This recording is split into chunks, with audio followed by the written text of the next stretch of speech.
నేడు MSME growth summit ఆ కార్యక్రమంలో పాల్గొంటున్నారు ముఖ్యమంత్రి నారా చంద్రబాబు నాయుడు. రాష్ట్రంలో సూక్ష్మ చిన్న తరహా మధ్య తరహా పరిశ్రమల రంగాన్ని మరింత బలోపేతం చేయడానికి, ఈ రంగాన్ని అంతర్జాతీయ స్థాయికి తీసుకువెళ్లడమే లక్ష్యంగా రాష్ట్ర ప్రభుత్వం కీలకమైన ముందడుగు వేస్తోంది.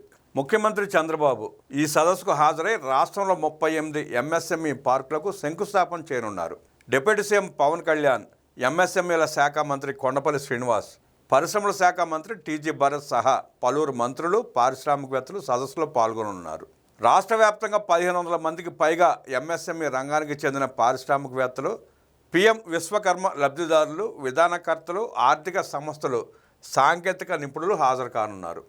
రాష్ట్రంలో ప్లగ్ అండ్ ప్లే పారిశ్రామిక మౌలిక వసతులను కల్పించే లక్ష్యంతో ఈ సదస్సు వేదికగా ముఖ్యమంత్రి పలు కీలక ప్రాజెక్టులకు శ్రీకారం చుట్టనున్నారు.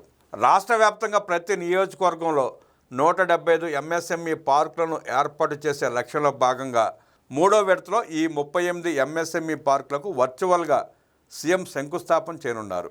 ఇప్పటికే మొదటి 2 దశల్లో 100 పారిశ్రామిక పార్కులకు శంకుస్థాపనతో పాటు కొన్ని ప్రారంభమయ్యాయి.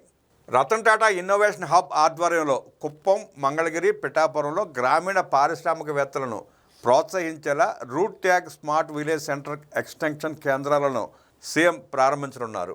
200 కోట్ల రూపాయల వ్యయంతో రాష్ట్రంలోని 45 పారిశ్రామిక క్లస్టర్లలో ఉమ్మడి సౌకర్యాల కేంద్రాల ఏర్పాటుకు నిధులను కూడా ముఖ్యమంత్రి విడుదల చేయనున్నారు. ఈ సమ్మిట్లో యువతకు, మహిళలకు అవగాహన కల్పించే అంశాలపై ప్రభుత్వం దృష్టి సారించనుంది.